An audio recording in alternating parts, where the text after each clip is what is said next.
Svetlana Alexievich. In city apartments and village cottages, in the streets and on the train, I listen. I turn more and more into a big ear, listening all the time. My goal is to get at the truth of those years. What am I looking for? Most often not great deeds and heroism, but small, human things. History told by an unnoticed witness and participant. I ask questions I haven't asked before.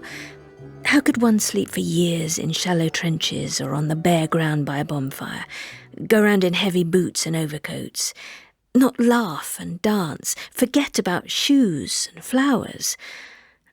I was used to thinking that there was no room for a woman's life in the war, but I was wrong. And very soon I noticed that whatever the women talked about, even if it was death, they always remembered about beauty and love. It was the indestructible part of their existence. After 40 years had gone by, they remembered small details of their wartime life. Human, intimate details, nuances, colours and sounds. And I would discover that in war there is, apart from death, a multitude of other things. War is also life. My name is Lyubov Femenichnya Fyodosienko. I was a private, a nurse aide. We were separated by the war. My husband was at the front. I was evacuated first to Kharkov, then to Tataria. I joined a special unit operating at the enemy's rear. While I was there, I received a letter from my husband by some miracle. A plane dropped some food, ammunition, and the mail. And in this canvas bag there was a letter for me. This was such a joy, so unexpected because for 2 years I had heard nothing from him. Then I wrote to the Central Committee. I wrote that I would do anything so long as my husband and I were together. Soon there was news sent by radio. Once our mission was accomplished, our entire group was expected in Moscow. We'd be sent to another place. Everybody must be on the flight, and especially me, Lyubov Fedosienko. We waited for the plane. It was night time and pitch dark. Some sort of plane was circling over us, and then it dumped bombs on us. It was a Messerschmitt. The German had spotted our camp and circled back again, and at the same time our plane, a U-2, landed just by the fir tree where I was standing. The pilot immediately began to take off again because he saw that the German was circling back.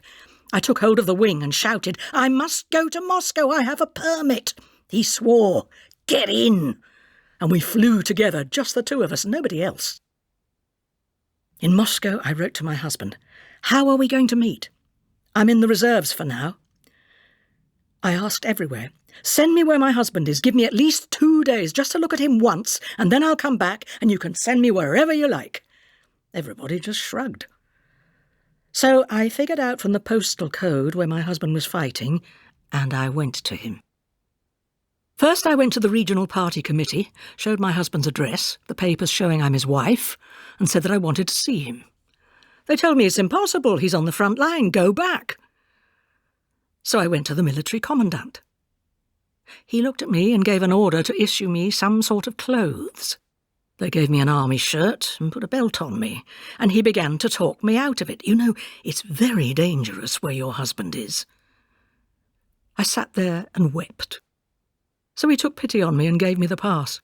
"Go out to the highway," he said. "There'll be a traffic controller. He'll tell you how to go." I found the highway, found the traffic controller. He put me on a truck, and I arrived at the unit. Everybody's surprised. "Who are you?" they ask. I couldn't say I was a wife. There were bombs exploding. I tell them, "His sister." I don't even know why I said it. "Wait," they tell me, "it's a 4-mile walk." Just then a car came from there to pick up food. There was a sergeant major with them, red-haired, freckled. He says, "Oh, I know Fyodosienko, but he's in the trenches." Well, I insisted, and he took me. We arrive, and the sergeant asks, "Where's Fedosienko?" They reply, "They went on a scouting mission yesterday. They stayed till daylight, and now they're waiting it out." But they had communications. They told him that his sister had arrived. What sister? They say, the redhead. His sister had black hair, so he figured out at once what sister. I don't know how he managed to crawl out of there, but he came soon, and he and I met. Oh, what joy! I stayed one day, then two, and then told him, go to headquarters and report I'm staying here with you. He went to the superiors, and I held my breath. What if they tell me to clear out within 24 hours? It's the front, after all. Suddenly I see the superiors coming to the dugout, the major, the colonel. Everybody shakes my hand. Then, of course, we sat down in the dugout, drank, and each of them said something about a wife finding her husband in the trenches. That's a real wife. What a woman! Let me set eyes on such a woman. I'll remember that evening all my life. What else have I got left? They enlisted me as a nurse aide. I went on scouting missions with my husband. One time a mortar fired and I saw him fall down. I run there. The mortar goes on firing and the commander shouts, "Where do you think you're going, you damned woman?" I crawled to him. He was alive. Right there on a moonlit night, they gave me the Order of the Red Banner. The next day he was badly wounded, in the hip, with an exploding bullet. Try bandaging that. It was in the buttock. It was all torn open and mud and dirt all over. We were encircled. There was nowhere to take the wounded and no medications. When we did break through, I took my husband to the hospital. By the time we got there, he had a general blood infection. It was the new year. 1944 was beginning. I knew he was dying. I took all his medals and put them next to him. The doctor came up. "You should leave here. He's already dead." I replied, "Quiet. He's still alive." My husband opens his eyes just then and says, "The ceiling has turned blue." I look. "No, it's not blue, Vasya. The ceiling's white." He probably felt he was dying because he took me by the hands, pulled me to him and kissed me. The way one kisses for the last time. "Lyubochka, what a pity," he said. "Everybody's celebrating the new year and you and I are here. But don't be sorry. We'll still have everything." And when he had only a few hours left to live, he had an accident and I had to change his bed. I gave him a clean sheet, bandaged his leg, but I had to pull him up to lay him on the pillow. He was heavy, and I felt that was it. Another minute or two and he'd be no more. It was in the evening, 10:15. I remember it to the minute. I wanted to die myself. But I was carrying our child under my heart, and only that held me back. I survived those days. I buried him on January the 1st, and 38 days later I gave birth to a son. He was born in 1944. He has children himself now. My husband's name was Vasily. My son is Vasily Vasilyevich. And I have a grandson, Vasya. Vasilyuk. I wished for just one thing, to live until my birthday so as to turn 18. For some reason I was afraid to die without having lived at least 18 years. I used to wear trousers, a forage cap, and I was always in tatters because I always crawled on my knees and under the weight of the wounded man. It was hard to believe that a day would come when I would be able to get up and walk, not crawl on the ground.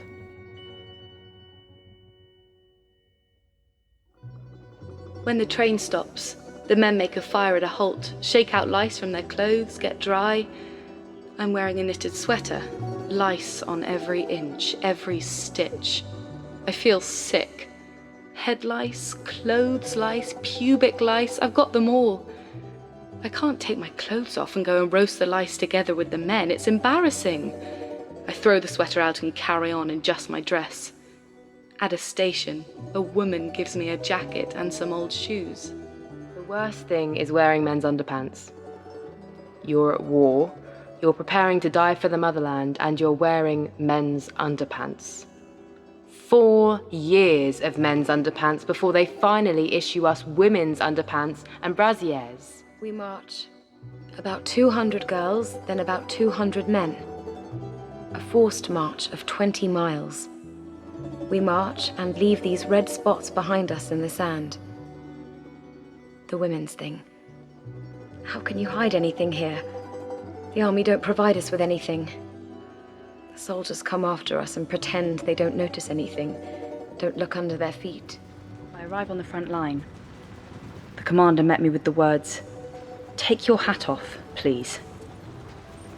In the recruiting office we were given crew cuts, but my hair has grown back a bit. It's beginning to curl again. And so he looks and looks at me. "I haven't seen a woman for 2 years," he says. "I just want to look." I'm on night duty in a ward of the badly wounded. There's a captain there, and the doctors warned me before I start my shift that he would die during the night. I ask him, "How are things? Anything I can do for you?" And he suddenly smiles, such a bright smile on his haggard face. "Unbutton your coat. Show me your breast. I haven't seen my wife for so long.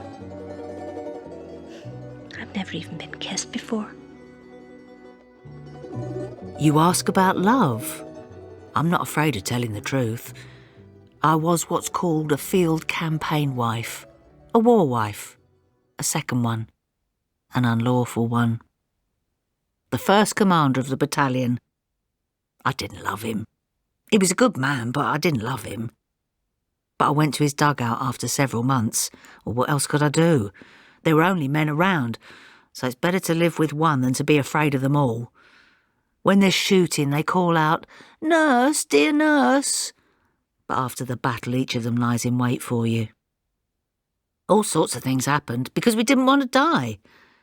But no one talks about it. The first commander was killed by a mine fragment. The second commander of the battalion, I loved him. I went into combat with him. I wanted to be near him. I loved him, and he had a beloved wife, 2 children. He showed me their photographs, and I knew that after the war, if he stayed alive, he would go back to them.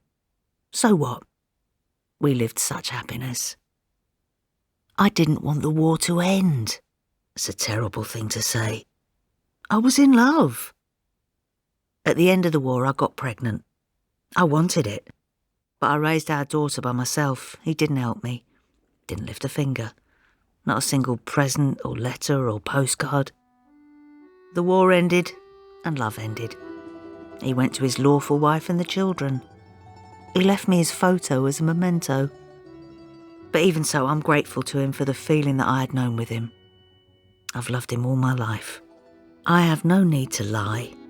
I'm an old woman, and I don't regret it. I remember the war as the best time of my life. I was happy then.